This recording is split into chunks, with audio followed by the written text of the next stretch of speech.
Assalomu alaykum, hurmatli tomoshabinlar. Bugun siz bilan juda muhim, dolzarb va ochig'ini aytish kerak, ko'pchilik uchun shok holatiga olib kelishi mumkin bo'lgan mavzu haqida gaplashamiz. Ayniqsa yoshi 40 dan 65 gacha bo'lgan aziz vatandoshlarimiz, men sizlardan hozirroq diqqat bilan tinglashingizni so'rayman. Chunki hozir aytiladigan ma'lumotlar bevosita sizning kelajagingizga, oilaviy farovonligingizga va hayotingizning navbatdagi bosqichiga ta'sir qiladi. Bu shunchaki ogohlantirish emas, balki shoshilinch chaqiriqdir. Shu bois kech bo'lmasdan avval bu videoni diqqat bilan ko'ring. Agar siz hozirda kanalimizga obuna bo'lmagan bo'lsangiz, tezda obuna bo'lish tugmasini bosing va bu videoni like bilan qo'llab-quvvatlang. Bu ma'lumotlarni ko'proq insonga yetib borishiga yordam beradi. Keling, muammoning mohiyatiga o'taylik. Avvallari pensiya tizimi nisbatan sodda edi. Asosan ish staji va maosh miqdori asosida pensiya hisoblanar edi. Ko'pchilikning tushunchasida agar rasmiy ish staji bo'lsa va soliqlar to'langan bo'lsa, muayyan yoshga yetganda muammosiz pensiya olish mumkin deb hisoblanardi. Pensiyaga chiqish yoshi ayollar uchun 25, erkaklar uchun 6 yosh etib belgilangan edi. Va bu yoshga yetgan har bir fuqaro agar minimal ish stajiga ega bo'lsa, pensiya olishga haqli edi. Pensiya miqdori esa asosan so'nggi 5 yillikdagi o'rtacha maosh va ish stajiga qarab hisoblanardi. Bu tizim ko'pchilik uchun tushunarli va ancha barqaror edi. Ammo hozir vaziyat butunlay o'zgardi.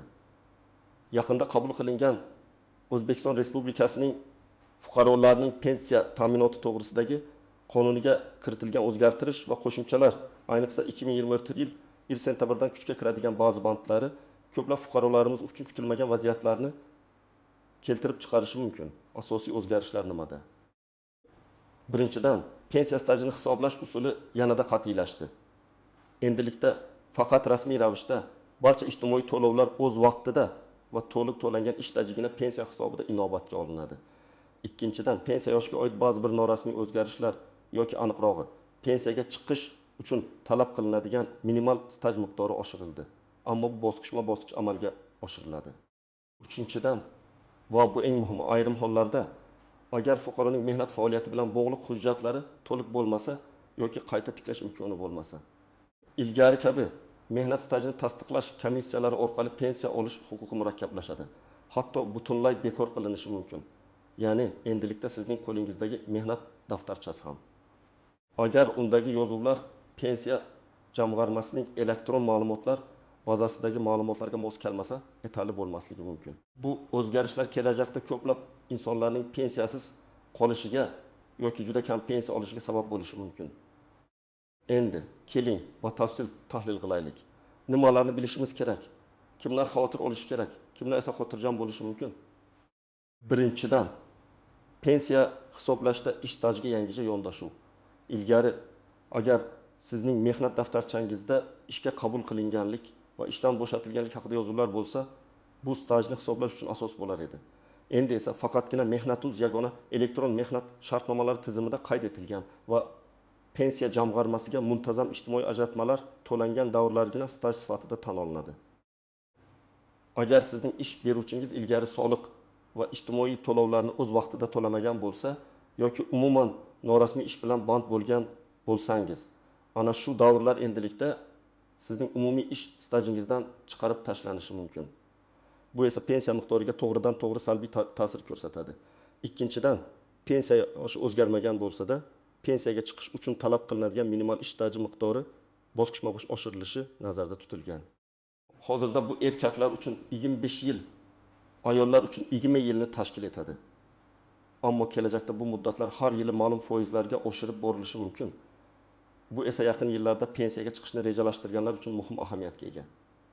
Agar sizning stajingiz bu yangi talablarga mos kelmasa, siz yoshga doir pensiya emas, balki nafaqa olishingiz mumkin. Uning miqdori pensiyaga nisbatan sezilarli darajada kamroq bo'ladi. Kimlar xavotir olishi kerak? 1. Asosda norasmiy ishlaganlar. Agar siz umringizning katta qismini norasmiy sektorda, ya'ni hech qanday mehnat shartnomasi rasmiylashtirmay yoki ijtimoiy ajratmalar to'lamay ishlagan bo'lsangiz, siz jiddiy xavf ostidasiz. Masalan, 28 yoshli Nodira opa hayoti davomida deyarli 30 yil bozorlarda sotuvchilik qilib, oilasini boqqan. Uning qo'lida faqat bozordan berilgan guvohnoma va bir nechta ishga doir xatlar bor. Lekin pensiya jamg'armasida uning nomiga rasmiy staj deyarli yo'q.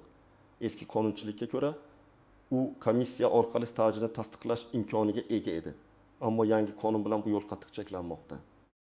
Endi uning o'tim yillik mehnat pensiya hisobida inobatga olinmasligi va u atiga 2-3 yillik rasmiy staj uchun juda kam nafaqa olishi mumkin. 2. Ish beruvchisi mas'uliyatsiz bo'lganlar. Ba'zi ish beruvchilar o'z xodimlarining maoshidan ijtimoiy ajratmalarini ushlab qolsa-da, ularni pensiya jamg'armasiga o'tkazmagan bo'lishi mumkin. 75 yoshli Javohir akamiz 15 yil davomida xususiy korxonada avtomobil mexaniki bo'lib ishlagan. Uning mehnat daftarchasida barcha yozuvlar bor, lekin yaqinda pensiya jamg'armasidan ma'lumot so'raganida uning oxirgi 7 yillik staji davomida ish beruvchi tomonidan ijtimoiy to'lovlar umuman to'lanmaganligi aniqlandi. Bu 7 yil stajdan chiqarib tashlanadi va uning umumiy staji sezilarli darajada kamayadi. Uning pensiyasi ham shunga yarasha past bo'ladi. 3. Asli hujjatlari tartibsiz bo'lganlar. Agar sizning mehnat daftarchangiz yo'qolgan bo'lsa, undagi yozuvlar tushunarsiz yoki xato bilan yozilgan bo'lsa, yoki ishga kirish va chiqish buyruqlarining nusxalari mavjud bo'lmasa, siz katta muammoga duch kelishingiz mumkin. 62 yoshli Gulnora xola 20 yil davomida kolxozda ishlagan. Uning mehnat daftarchasi yo'qolgan, arxividan ma'lumot olish esa imkonsiz. Uning pensiya arizasini ko'rib chiqishda juda katta qiyinchiliklar tug'ildi. Ilgari guvohlarning ko'rsatmalari asosida stajni tiklash mumkin edi. Endi esa bu deyarli imkonsiz. 4. Chet elda ishlaganlar. Agar siz chet elda ishlagan bo'lsangiz va o'sha yerda ijtimoiy sug'urta to'lovlarini amalga oshirmagan bo'lsangiz yoki bu stajni O'zbekistondagi tizimga o'tkazish bo'yicha hech qanday shartnomalar mavjud bo'lmasa, chet elda o'tkazgan vaqtingiz ham pensiya stajiga qo'shilmaydi. 20 yoshli Odiljon akamiz ertalabdan kechgacha Rossiyada 10 yil qurilishda ishlagan, lekin hech qanday rasmiy shartnomasiz. Endi u vatanga qaytib pensiyaga chiqishga tayyorgarlik ko'rayotganida bu 10 yillik staji mutlaqo inobatga olinmasligini bilib qattiq qayg'urdi. Kimlar xotirjam bo'lishi mumkin? Agar siz doim rasmiy ishlagan bo'lsangiz, mehnat shartnomalaringiz rasmiylashtirilgan, ish beruvchingiz barcha soliq va ijtimoiy ajratmalarni o'z vaqtida to'lagan bo'lsa va barcha hujjatlaringiz tartibli bo'lsa, siz xotirjam bo'lishingiz mumkin. Masalan, 75 yoshli Zafar aka 35 yil davlat korxonasida ishlagan. Uning ish staji elektron tizimda to'liq aks ettirilgan va barcha to'lovlar muntazam amalga oshirilgan. U pensiyaga chiqish arafasida va yangi qonun uning pensiyasiga salbiy ta'sir ko'rsatmasligi aniq. Endi esa qonundagi istisnolar, e'tiborsiz qoldirmaslik kerak bo'lgan jihatlar va noaniq nuanslar haqida. Istisnolar yangi qonunda ham ma'lum toifadagi fuqarolar uchun ba'zi istisnolar saqlanib qolgan. Masalan, nogironligi bo'lgan shaxslar, bolalikdan nogironligi bo'lgan farzandlarning onalari, ko'p bolali onalar 5 va undan ortiq farzandni voyaga yetkazganlar. Shuningdek, harbiy xizmatchilar va ichki ishlar organlari xodimlari uchun alohida pensiya ta'minoti shartlari mavjud.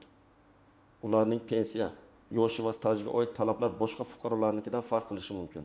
Misol uchun, ko'p bolali ona 55 yoshda bo'lishiga qaramay, agar uning 5 yoki undan ortiq farzandi bo'lsa va ularni 8 yoshga to'lguncha tarbiyalagan bo'lsa, umumiy ish staji 15 yil bo'lishi yetarli bo'ladi. Bu boshqa ayollar uchun talab qilinadigan 20 yildan kamroq. Bu kabi istisnolar mavjudligini bilish juda muhim.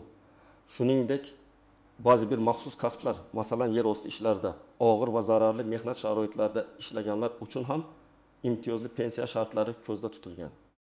Agar siz shunday toifaga kiradigan bo'lsangiz, albatta pensiya jamg'armasiga murojaat qilib, o'zingizga tegishli barcha imtiyozlarni aniqlab olishingiz shart.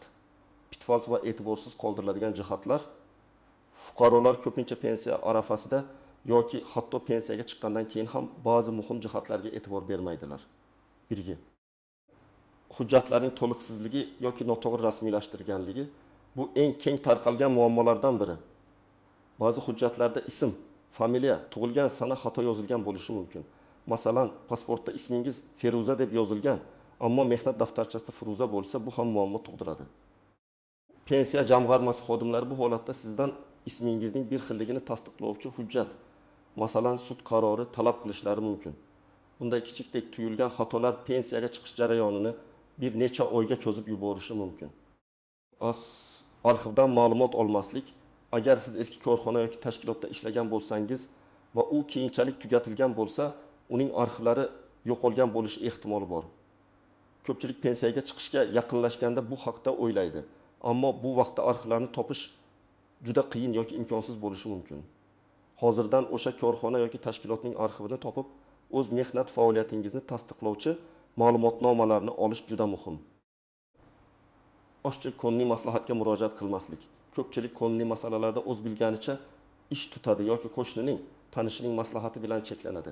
Pensiya masalasi juda murakkab bo'lib, har bir holat o'ziga xos xususiyatlarga ega. Professional yurist yoki pensiya jamg'armasining mutaxassisi bilan maslahatlashish kelajakdagi muammolarning oldini olishga yordam beradi. 4. Asos elektron ma'lumotlar bazasini tekshirmaslik. Yuqorida aytib o'tganimdek, hozirda pensiya jamg'armasi ish stajini elektron tizim orqali tekshiradi. Sizning mehnat daftarchangizdagi ma'lumotlar bu bazaga mos kelmasligi mumkin. O'zingiz pensiya jamg'armasiga murojaat qilib, o'z stajingiz haqidagi elektron ma'lumotlarni tekshirishingiz shart. Agar tafovutlar bo'lsa, ularni hozirdan bartaraf etishga harakat qiling. Noaniq nuanslar. Pensiya hisob kitobida ba'zi noaniq nuanslar mavjud bo'lib, ular pensiya miqdoriga sezilarli ta'sir ko'rsatishi mumkin. Birin, o'qish davri va harbiy xizmat oliy o'quv yurtlarida kunduzgi bo'limda o'qish davri va harbiy xizmat muddatlari pensiya stajiga qo'shilishi mumkin. Biroq bu har doim ham avtomatik ravishda sodir bo'lmaydi. Siz bu davrlarni tasdiqlovchi hujjatlarni, diplom, harbiy bilet pensiya jamg'armasiga taqdim etishingiz shart. Agar siz ularni hisobga olinmasdan qoldirsangiz, pensiya stajingiz kamayadi. Asrish bolani parvarishlash ta'tillari. Ayollar uchun bolani parvarishlash ta'tillari ham pensiya stajiga qo'shiladi. Ammo bu davr cheklangan bo'lishi mumkin. Masalan, har bir bola uchun 3 yil, lekin umumiy hisobda 6 yilgacha. Bu haqda ham hujjatlarni bolaning tug'ilganlik guvohnomasi, ta'tilda bo'lganlik haqida buyruq nusxalari taqdim etish lozim. Ish haqi ma'lumotlari pensiya miqdori so'nggi 5 yildagi o'rtacha ish haqiga qarab hisoblanadi. Agar siz o'sha davrda nisbatan kam maosh olgan bo'lsangiz, lekin ilgari yuqori maosh olgan bo'lsangiz, pensiya jamg'armasi sizning xohishingizga ko'ra boshqa istalgan 5 yillik davrdagi maoshni hisobga olishi mumkin. Bu haqda ariza yozishni unutmaslik kerak. Ko'pchilik bu imkoniyatdan bexabar bo'lib, pensiyaga kamroq miqdorda chiqib qoladi. Endi esa eng muhim qism, bu vaziyatda nima qilishingiz kerak? Qanday amaliy qadamlar tashlashingiz lozim? Birinchidan va bu eng asosiy qadam, ish stajingizni to'liq tekshiring. Buning uchun 2 yo'l bor. Pensiya jamg'armasiga shaxsan murojaat qiling. O'zingizning yashash joyingizdagi pensiya jamg'armasi bo'limiga murojaat qilib, shaxsiy hisob varag'ingiz holatini bilib oling. Bu yerda sizning elektron ma'lumotlar bazasidagi barcha rasmiy ish stajingiz va pensiya jamg'armasiga o'tkazilgan ijtimoiy to'lovlar haqidagi ma'lumotlarni ko'rsatishadi. Agar bular sizning mehnat daftarchangizdagi ma'lumotlarga mos kelmasa, tafovutlarni aniqlang. Ashliq yagona interaktiv davlat xizmatlari portali agar sizda elektron imzo bo'lsa, MyTo'Kov.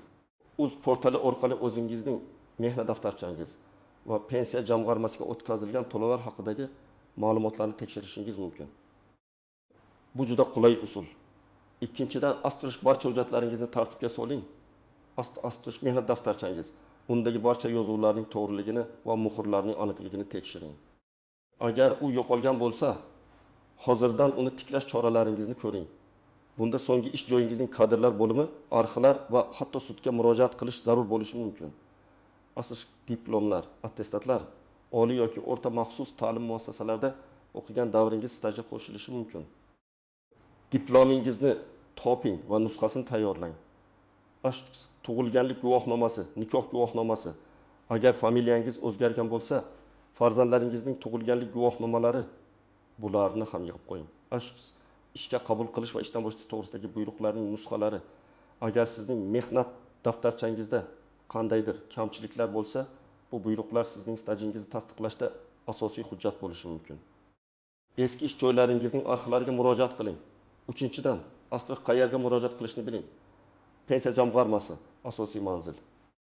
Yuqorida aytilganidek, stajingizni aniqlash va barcha savollaringizga javob olish uchun yagona darcha markazlari, davlat xizmatlari markazlari pensiyaga oid ko'plab xizmatlar, shu jumladan stajni aniqlash va hujjatlarni rasmiylashtirish bo'yicha yordam berishadi. aşk yuristlar va huquqshunoslar agar sizning holatingiz murakkab bo'lsa, masalan, stajni sud orqali tasdiqlash zarur bo'lsa, professional yuristga murojaat qilish eng to'g'ri yo'l. 4-dan astarish nima yozish kerakligini bilib oling. Ariza. Pensiya jamg'armasiga murojaat qilganingizda ular sizga namunaviy arizalarni berishadi. Muhimi o'zingizning barcha talab va savollaringizni to'liq bayon eting. Masalan, ish tajrimini to'liq tekshirishni va elektron ma'lumotlar bazasidagi ma'lumotlar bilan taqqoslashni so'rayman yoki pensiya hisoblashda eng foydali bo'lgan 5 yillik ish haqi davrini hisobga olishni so'rayman kabi aniq talablarni yozishdan tortinmang. Tushuntirish xati.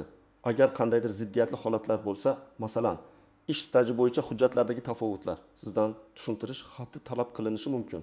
Unda vaziyatni ochiq va aniq bayon eting. 5-dan astish qanday savollar berish kerak? Mening hozirgi stajim bilan qachon pensiyaga chiqa olaman va uning taxminiy miqdori qancha bo'ladi? Stajimni oshirish uchun qanday qonuniy yo'llar mavjud? Masalan, shaxsiy bandlik tartibi o'z-o'zini band qilish. Agar mehnat daftarchamdagi ma'lumotlar elektron bazaga mos kelmasa, qanday choralar ko'rishim kerak?